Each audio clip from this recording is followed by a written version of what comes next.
हम बात कर रहे हैं राष्ट्रीय बचत समय जमा खाता के बारे में। ये भारतीय पोस्ट ऑफिस स्कीम है, राष्ट्रीय बचत समय जमा खाता, national saving time deposit account. इसे शॉर्ट में टीडीबी कहते हैं। हम इसे टीडी कहते हुए आगे बढ़ेंगे।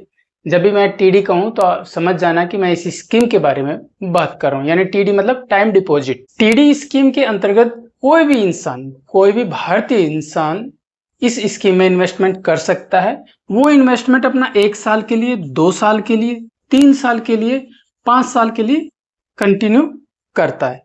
यानी अपना अमाउंट है वो इन्वेस्टमेंट के लिए रखता है 1, 2, 3, 5 साल के लिए, और 5 साल के बाद अपना एक निश्चित ब्याज प्लस कंपाउंडिंग के साथ वो सारा अमाउंट उसको हैंड ओवर कर दिया जाता है टीडी स्कीम के द्वारा।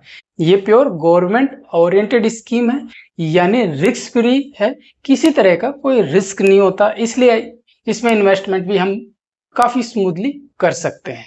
अब बात आती है इसे कौन खोल सकता है। देखिए, इसे कोई भी भारतीय नागरिक ओपन करता है, कोई भी इंडियंस इसे ओपन कर सकता है, एनआरआई इसको ओपन नहीं कर सकते। सेकंड बात करें, ये पोस्ट ऑफिस से संचालित स्कीम है। थर्ड बात करें, इसके अंदर जो इन्वेस्टमेंट की एज है वो माइनर भी हो सकता है, यानी कोई नाबालिग भी इसके अंदर इन्वेस्टमेंट कर सकता है, और मैच्योर पर्सन भी इसके अंदर इन्वेस्टमेंट कर सकता है। अगर कोई नाबालिग इसके अंदर इन्वेस्टमेंट करता है तो उसके पेरेंट्स के डॉक्यूमेंट्स उसके साथ लगेंगे, और अगर कोई मैच्योर इन्वेस्टमेंट कर सकता है तो वो आसानी से इसके अंदर इन्वेस्टमेंट कर सकता है। इसकी जो न्यूनतम यानी कि मिनिमम इन्वेस्टमेंट राशि है वो है 1000 रुपए। 1000 रुपए से आप इसमें इन्वेस्टमेंट अपना स्टार्ट कर सकते हैं। उसके 100 के गुणा में आप इसमें कितना भी इन्वेस्टमेंट आगे करते सकते हैं। और सबसे अच्छी बात, इसकी जो टाइम लिमिट है वो कोई टाइम लिमिट नहीं है, यानी कि इसका ड्यूरेशन कुछ भी नहीं है। आप किसी भी एज में स्टार्ट कर सकते हो, किसी भी टाइम स्टार्ट कर सकते हो, इसकी टाइम लिमिट कुछ भी नहीं है। लेकिन इन्वेस्टमेंट के लिए आप इसमें 1 साल, 2 साल, 3 साल और 5 साल, ये इसके अंदर टाइम बाउंडिंग होती है। यानी कि आप अपना जो पैसा इन्वेस्टमेंट करते हो या तो 1 साल के लिए करो, या 2 साल के लिए करो, या 3 साल के लिए करो, या फिर डायरेक्ट 5 साल के लिए करो। तो ये इसके अंदर कुछ लॉकिंग पीरियड है इसके अंदर इन्वेस्टमेंट करने के। और जो इसके अंदर इंटरेस्ट मिलता है, इंटरेस्ट इसमें तिमाही मिलता है, यानी कि हर 3 महीने के बाद आपका इंटरेस्ट आपके मूलधन के साथ अटैच कर दिया जाएगा। जैसे कि अगर आपका जुलाई में आपने स्कीम को लिया तो जुलाई, अगस्त, सितंबर, यानी कि जुलाई, अगस्त, सितंबर, यानी सितंबर के पूरा होने के बाद आपका जो भी ब्याज बनेगा वो मूलधन के साथ अटैच कर दिया जाएगा। 5 साल के अगर लॉकिंग पीरियड के साथ लेते हैं इस स्कीम को तो लगभग 7.5% आपको इंटरेस्ट मिलेगा। इसके अंदर मुझे ये इसलिए स्कीम सबसे अच्छी लगती है क्योंकि एक तो लॉकिंग पीरियड इतना स्मूथली में आप इसमें 1 साल के लिए भी इन्वेस्टमेंट कर सकते हो, 2 साल के लिए भी, 3 साल के लिए भी, और इसमें जो इंटरेस्ट मिल रहा है वो 7.5% मिल रहा है। तो मुझे स्कीम पर्सनली काफी अच्छी लगती है। तो इसके अंदर तिमाही आपका इंटरेस्ट कैलकुलेट होता है, इंटरेस्ट मिलेगा आपको पूरे टाइम पीरियड के बाद ही, लेकिन कैलकुलेशन तिमाही होती है। और दूसरी बात, अगर मैं इसमें थोड़ा सा इन्वेस्टमेंट अच्छी तरीके से करता हूं, यानी मैंने इस स्कीम में अगर अपनी पर्सनली सबसे अच्छी स्कीम बनाई हुई कि अगर मैं इसमें 5 साल के लिए, 5 साल के लॉकिंग पीरियड के लिए अगर मैं इसमें इन्वेस्टमेंट करता हूं टीडी स्कीम के अंतर्गत, तो मुझे 80C के तहत 150 यानी 1.5 लाख रुपए तक की रिबेट भी मिलती है आईटीआर के अंदर। आईटीआर के अंदर मैं 1.5 लाख तक की रिबेट भी ले सकता हूं अगर मैं 5 साल के लिए इस स्कीम में इन्वेस्टमेंट करता हूं टीडी स्कीम के अंतर्गत। तो पर्सनली मुझे इस कारण से भी अच्छे लगते हैं कि मुझे मेरे 1.5 लाख रुपए भी बच जाएंगे। ये मान लीजिए मैं अपने 1 साल के अंदर 1.5 लाख ही इसके अंदर इन्वेस्टमेंट करता हूँ, 5 साल के लिए मैंने इन्वेस्टमेंट चालू किया, तो मुझे लास्ट में अगर जब जैसे मैं अपना आईटीआर भरता हूँ तो उसके अंदर मैं अपना टैक्स फ्री करवा सकता हूँ 1.5 लाख रुपए। तो इसलिए भी मुझे काफी पसंद है इसके अंदर। अब आगे बढ़ते हुए हम बात करते हैं कि जैसे कि इसके अंदर कैटेगरी बनाई हुई है, अगर 1 साल, 2 साल, 3 साल, 5 साल, ये इसके अंदर कैटेगरी है इन्वेस्टमेंट की। अगर कोई पर्सन, कोई भारतीय नागरिक अगर 1 साल के लिए इन्वेस्टमेंट करता है तो उसको जो इंटरेस्ट रेट मिलेगी वो मिलेगी 6.9% की, यानी कि उसका 1 साल का इन्वेस्टमेंट पे इंटरेस्ट रेट कितना का कैलकुलेट हुआ, 6.9%। ये बहुत अच्छी बात है क्योंकि ये काफी कम ही गवर्नमेंट स्कीम में ऐसे देखने को मिलता है कि इतना अच्छा इंटरेस्ट रेट मिल जाए। इवन एफडी में बैंक में भी इतना अच्छा रेट नहीं मिलता है, लेकिन इसके अंदर 1 साल के अंदर इतना मिल रहा है। अगर उसमें 2 साल के लिए हम इन्वेस्टमेंट करते हैं तो हमारा इंटरेस्ट रेट होता है 7%। 2 साल के इंटरेस्ट रेट में 7%, और हमारा इन्वेस्टमेंट अगर 3 साल के लिए है तो 7.1% हमें इंटरेस्ट रेट मिलेगा।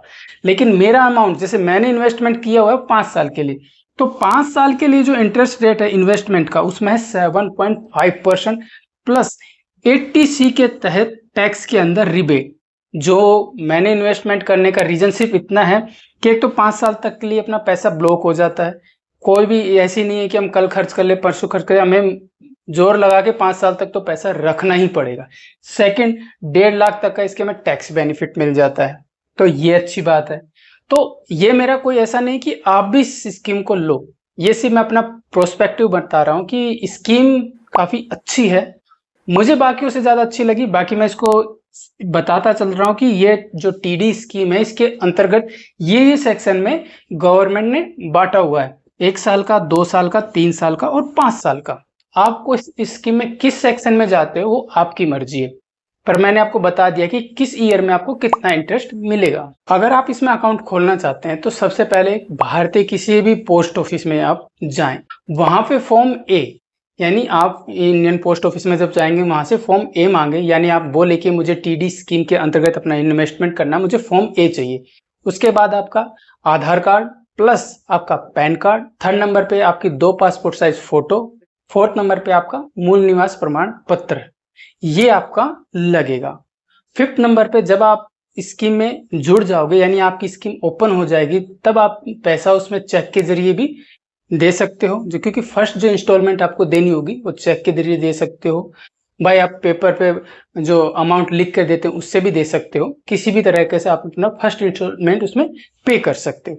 तो इस तरीके से इसके अंदर अकाउंट खुल सकता है। आप बस अपने डॉक्यूमेंट्स लेके जाएं किसी भी पोस्ट ऑफिस में, जो कि नॉर्मल डॉक्यूमेंट्स होते हैं, वही डॉक्यूमेंट्स हर स्कीम में ले जाने होते हैं। ये किसी तरह का कंफ्यूजन नहीं है। आप बैंक में जाओगे तो भी आपके साथ वही डॉक्यूमेंट जाएंगे, आधार कार्ड, पैन कार्ड, मूल निवास प्रमाण पत्र, 2 पासपोर्ट साइज फोटो हो गया, तो यही डॉक्यूमेंट्स आपके हर स्कीम में, हर बैंक को उसमें लगेंगे। आपको किसी भी तरह का कंफ्यूजन होने की जरूरत नहीं कि इसके अंदर क्या क्या डॉक्यूमेंट्स है, उसमें क्या क्या डॉक्यूमेंट, नहीं, सब में लगभग एक ही तरह का डॉक्यूमेंट्स है। आप जब एक डॉक्यूमेंट्स का पाउच बना के रखते हो तो ऑलमोस्ट उसके अंदर सारे डॉक्यूमेंट्स तो आपके होंगे होंगे, सेम टू सेम सब में ही जाते हैं। तो इस चीज का ध्यान रखें, कंफ्यूजन ना हो आपको। एक चीज और इस स्कीम को इसको बेटर नहीं, एक्सीलेंट बना देती है। यानी कि जैसे कि मान लो आपकी, मैंने इन्वेस्टमेंट किया 5 ईयर के लिए, 5 साल के लिए मेरा इन्वेस्टमेंट है, 5 साल के बाद मुझे इंटरेस्ट प्लस इसके अंदर जो भी मेरा कैपिटल लगा पैसा प्लस मुझे कंपाउंड इंटरेस्ट के साथ पूरा पैसा 5 साल के बाद मिल जाएगा। लेकिन मैं चाहता हूं कि इसी स्कीम को मैं कंटिन्यू आगे करूं, तो मैं इसे रिन्यू भी कर सकता हूं, यानी आगे भी बढ़ा सकता हूं सेम स्कीम को। इसमें उसी स्कीम में हम आगे अपना पैसा कंटिन्यू कर सकते हैं, तो ये भी बहुत अच्छी बात है इसके अंदर। ये इस स्कीम को और भी अच्छी तरीके से आपके सामने प्रेजेंट करती है। अब आते हैं इसके लॉकिंग पीरियड के बारे में। देखिए, वैसे तो आप इन्वेस्टमेंट कर रहे हैं तो सोच समझ के करें, क्योंकि लॉकिंग पीरियड कोई भी हो जो मेंशन कर दिया गया है, 1 साल वाली स्कीम तो 1 साल के लिए आप रुकें, क्योंकि आपने पैसा इन्वेस्टमेंट किया है, 7.5% आपको इंटरेस्ट मिल रहा है। उसके अंदर भी आप प्री मैच्योर अगर इन्वेस्टमेंट लेते हो आपका, तो फिर जाहिर सी बात है वो कहीं ना कहीं तो ब्रेक होगा ही होगा। इसके अंदर भी अगर आप 6 महीने से पहले अपना पैसा निकालते हो, 6 महीने से पहले तो पैसा निकल ही नहीं सकता, और उसके बाद अगर आप 6 महीने के बाद अगर पैसा निकालते हो तो जो नॉर्मल सेविंग अकाउंट का इंटरेस्ट है, मान लो 6 महीने नहीं हुए और आप निकाल रहे हो, तो नॉर्मल जो सेविंग अकाउंट है लगभग 4%, वो आपको इंटरेस्ट मिलेगा। और अगर आप 1 साल के बाद अगर पैसा निकालते हो, यानी आपने इन्वेस्टमेंट किया है 2 साल के लिए, 3 साल के लिए, 5 साल के लिए, लेकिन आप पैसा निकाल रहे हो 1 साल के बाद ही, तो आपको लगभग जितना भी आपका इंटरेस्ट कैलकुलेट उसमें बना है कि आप भाई 7% में आते हो, 7.1 में आते हो या 7.5 में आते हो, उससे 1% आपको कम इंटरेस्ट मिलेगा, आप तुरंत 1 साल के बाद निकालते हो। तो ये कुछ इसके लॉकिंग पीरियड की है। इन्वेस्टमेंट करने जा रहे हो तो पूरा टाइम पीरियड कोशिश कीजिए कि आप पूरा टाइम पीरियड आप उसको कंटिन्यू करें, पूरा टाइम पीरियड आप उसका निभा सके, तभी इन्वेस्टमेंट करें आप अच्छी तरीके से। जरूरी नहीं है कि आप इसमें इन्वेस्टमेंट करें, लेकिन फिर भी किसी कंडीशन में अगर इससे प्रीमेच्योर आप इन्वेस्टमेंट अपना निकालते हो तो उसमें यही कंडीशन है, 6 महीने के लिए तो आप बिल्कुल पैसा नहीं निकाल सकते। 6 महीने बाद निकालोगे तुरंत या 6 महीने के पहले निकालोगे तो भाई जो सेविंग अकाउंट का ब्याज है वो आपको मिलेगा लगभग 4%, और 1 साल के ड्यूरेशन में निकालते हो तो आपका 1% कम होकर आपको ब्याज मिलेगा। अदर बेनिफिट्स में इतना है कि एटीसी के अंदर आपको रिबेट मिलता है, और सबसे अच्छी बात सेकंड नंबर पे इसमें नॉमिनेशन की सुविधा है, यानी आप इसमें अपना कोई भी नॉमिनी बना सकते हो कि ये मान लो किसी भी कारण से आपने अकाउंट ओपन करवाया 5 साल के लिए, अच्छा खासा पैसा इन्वेस्टमेंट कर दिया और किसी भी कारणवश आपकी डेथ हो गई है तो आप उसमें नॉमिनी भी बना सकते हो। और थर्ड नंबर पे बात करें, इसमें नाबालिग का भी खाता खुल सकता है, आराम से खुल सकता है, लेकिन उसके अंदर पेरेंट्स के डॉक्यूमेंट्स अटैच होंगे, पेरेंट्स उस चीज का देख रेख करेगा। अब हम इसमें कुछ कंपैरिजन करते हैं पोस्ट ऑफिस की स्कीम, टीडी स्कीम के अंतर्गत और एफडी में। आप देखना कितना अंतर इसमें निकल के आता है। हम कंपैरिजन कर रहे हैं टीडी पोस्ट ऑफिस की स्कीम का और एफडी बैंक से। तो सबसे पहले आती है सिक्योरिटी की, सुरक्षा की बात। तो जो टीडी पोस्ट ऑफिस के अंदर है उसके अंदर फुली सिक्योरिटी होती है, यानी फुली सिक्योर्ड होता है, फुली सिक्योर्ड होता है, जितना पैसा आपने लगाया है वो फुली सिक्योर्ड होता है। लेकिन एफडी के अंदर आपका केवल 5 लाख तक का पैसा सिक्योर होता है। सबसे पहली बात, इसके अंदर आपने 5 लाख 10 लाख जितना भी लगाया है पूरा का पूरा सिक्योर होता है पोस्ट ऑफिस की टीडी स्कीम में। लेकिन अगर एफडी में आप पैसा लगाते हो तो 5 लाख तक की तो सुरक्षा आपकी गवर्नमेंट की होती है, उसके बाद आपको कुछ कंडीशंस के आधार पे पेमेंट मिलता है। अगर सेकंड पे बात करें इंटरेस्ट रेट की, तो इंटरेस्ट रेट इसके अंदर फिक्स होता है, यानी आपको जो 5 साल के लिए 7.5% इंटरेस्ट बोल दिया तो मतलब 7.5% इंटरेस्ट फिक्स है। लेकिन बैंक में एफडी के अंदर बैंक टू बैंक अलग अलग इंटरेस्ट रेट होता है, बैंक टू बैंक अलग अलग इंटरेस्ट रेट होता है। किसी में 6.9 है, किसी में 7.1 है, किसी के अंदर 6.5 है, किसी में 6% है। तो सब ये बैंक टू बैंक वेरी करता है इसका इंटरेस्ट रेट। लेकिन एफडी के अंदर इंडिया के किसी भी पोस्ट ऑफिस में अगर आप जाओगे तो उसके अंदर जो इंटरेस्ट रेट है वो फिक्स है। आप 1 साल 2 साल 3 साल 5 साल का जो भी पीरियड चुनते हो उसमें जितना भी इंटरेस्ट रेट दिया गया है वो आपके लिए फिक्स हो जाता है। थर्ड नंबर पे बात करें तो टैक्स में रिबेट। टैक्स में अगर इसमें 5 साल के लिए जो हम चुनते हैं टीडी को, अगर 5 साल के लिए पीरियड के लिए चुनते हैं तो हमें एटीसी के तहत उसके अंदर रिबेट मिलता है। टीडी स्कीम के तहत 5 साल के पीरियड में एटीसी के तहत हमें रिबेट मिलता है। लेकिन बैंकिंग में ऐसे नहीं है, किसी किसी बैंक में छूट मिलती है लेकिन हर बैंक में ऐसा नहीं है कि एटीसी के तहत आपको रिबेट मिले। तो ये भी एक देखने की बात है कि ये भी बैंक टू बैंक वेरी करता है, किसी किसी बैंक में छूट मिलती है, किसी किसी में नहीं मिलती है। तो ये कंडीशन भी यहाँ पे अलग अलग होता है। तो ये जो चीजें हैं ये कहीं ना कहीं टीडी स्कीम को, टाइम डिपॉजिट अकाउंट स्कीम को कहीं ना कहीं आगे लाके खड़े करते हैं। तो इन सभी के कारण ये स्कीम काफी बेहतर बन जाती है। तो ओवरऑल कंक्लूजन की बात करें टीडी स्कीम के लिए, यानी कि national saving time deposit scheme की हम ओवरऑल बात करें तो निष्कर्ष पे यही है कि ये स्कीम काफी अच्छी है। अगर कोई हाउसवाइफ है या कोई वरिष्ठ नागरिक है, मतलब ओल्ड एज में है, या कोई कम अपना रिस्क लेना चाहता है, उन सबके लिए काफी अच्छी स्कीम है। थर्ड बात, इसके अंदर कोई भी टाइम लिमिट नहीं है कि आप इसमें किसी भी एज में, माइनर हो मेच्योर हो, किसी भी एज में आप इसमें आप अपना इन्वेस्टमेंट कर सकते हैं। तो ये चीजें इसमें ध्यान देने की बातें हैं कि आपको इंटरेस्ट भी अच्छा मिल रहा है, टाइम की भी कोई ड्यूरेशन की भी किसी तरह की कोई लिमिटेशन नहीं है, और इंटरेस्ट रेट भी अच्छा मिल रहा है। तो ये सभी चीजों को देखते हुए स्कीम काफी अच्छी है। बाकी आप अपने स्वभाव से, आप अपने इंटरेस्ट पे आप कैसे तरीके से इन्वेस्टमेंट करना चाहते हैं ये आपके ऊपर है।